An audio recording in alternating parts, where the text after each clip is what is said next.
اللہ وکفا والصلاۃ والسلام علی سیدنا المصطفیٰ اما بعد۔ محترم سامعین کرام، آج کا ہمارا درس ان نوجوانوں کے لیے ہے جو نوجوان سوشل میڈیا کی وجہ سے، غلط ماحول کی وجہ سے، غلط یار دوستوں کی وجہ سے ایسی غلط حرکت میں مبتلا ہو چکے ہیں اور مبتلا ہو رہے ہیں، جس کی وجہ سے وہ بعد میں پشیمان ہو کر مختلف لوگوں کی پیچھے پڑتے ہیں۔ کہیں علماء کرام، کہیں وظیفے وظائف والے غلط پیر، کہیں غلط حکیم جو نیم حکیم خطرہ جان والے ہوتے ان کے پیچھے پڑتے کہ میں مشزنی کی عادت میں مبتلا ہو چکا ہوں، مجھے یا اس کی دوائی دے دے، مجھے اس کا وظیفہ بتا دے، مجھے کوئی عمل بتا دے۔ تو آج کا ہمارا درس ایسے نوجوانوں سے متعلق ہے جو مشزنی کے قبیح ترین عمل میں مبتلا ہو چکے ہیں۔ سب سے پہلے یاد رکھیے کہ آپ نے ایسا ماحول اختیار کرنا ہے، ایسے یار دوستوں کی صحبت اختیار کرنی ہے جو بالکل نیک اور صالح ہو، جو ان اسباب کے قریب بھی نہ جاتے ہو جو زنا کے اسباب میں سے ہے۔ یاد رکھیے قرآن کریم نے کہیں یہ نہیں فرمایا کہ ولا تزنوا، احادیث میں کہیں عام طور پر یہ نہیں فرمایا رسول اللہ صلی اللہ علیہ وسلم نے کہ ولا تزنوا، ہاں کہیں خاص موقع پر ایسا بتایا گیا ہے۔ قرآن کریم نے جو زنا کے بارے میں فرمایا ہے ولا تقربوا الزنا، زنا کے قریب نہ جاؤ، زنا کے اسباب کے قریب نہ جاؤ۔ تو جب آپ زنا کے اسباب کے قریب جائیں گے تو آپ ایسے قبیح اعمال میں پڑ جائیں گے جس کی وجہ سے آپ اپنے آپ کو، اپنی صحت کو، اپنی جوانی کو، اپنی طاقت اور قوت کو گنوا بیٹھیں گے۔ سب سے پہلے اچھا اور نیک ماحول اختیار کرنے کی کوشش کیجیے۔ شیرازی بابا فرمایا کرتے تھے صحبت طالح ترا صالح کنت، صحبت صالح ترا صالح کنت، کہ نیک لوگوں کی صحبت تجھ کو نیک لوگوں کی طرف لے کے جائے گا، برے لوگوں کی صحبت آپ کو برے کاموں، برے لوگوں کی طرف لے کے جائے گا۔ اسی طرح یاد رکھیے آپ دن کے اوقات میں، رات کے اوقات میں اکیلے رہنے سے انتہائی گریز کریں، کیونکہ حدیث سے معلوم ہوتا ہے کہ بندہ جب اکیلا ہوتا ہے تو اس کے ساتھ دوسرا شیطان ہوتا ہے، اور شیطان پھر وسوسے کر کے بندے کو قسم قسم گناہوں میں مبتلا کر دیتا ہے۔ اسی طرح غسل خانہ جاتے ہوئے نہانے کے لیے آپ کم سے کم وقت غسل خانے میں گزارنے کی کوشش کیجیے۔ اسی طرح ایک عمل یہ بھی کرے کہ آپ چڈی وغیرہ پہننے کی کوشش کریں، بالکل برہنہ ہو کر نہانے سے گریز کریں۔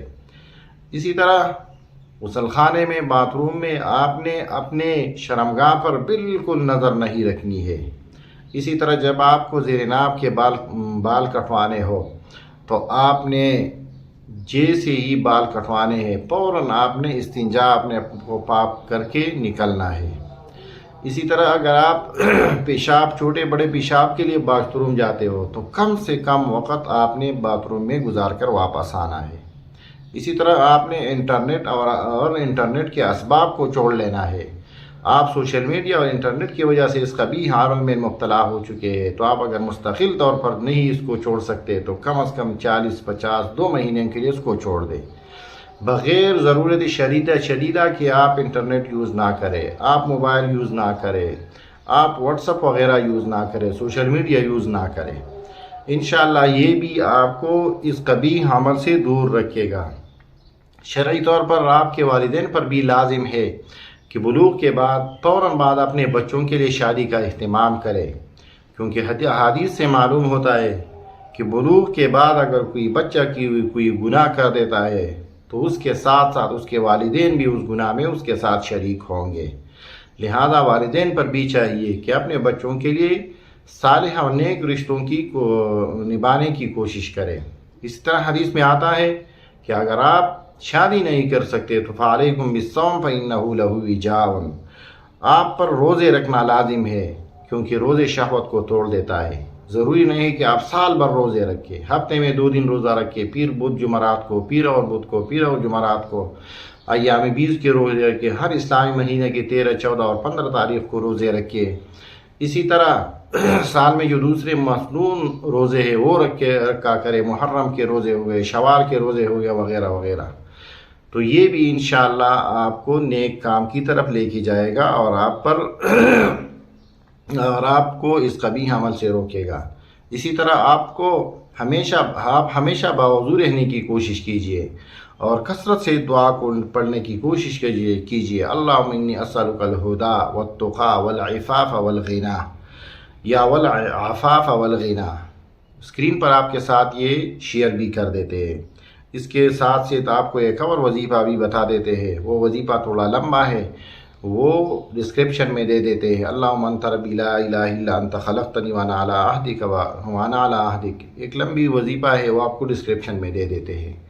تو انشاءاللہ ان چند امور پر اگر آپ دوام کریں گے, آپ اس پر عمل کریں گے, تو کم از کم 40 دن تو آپ نے ضرور اس پر عمل کرنا ہے. پھر آہستہ آہستہ اس کو کم کرتا جائیے.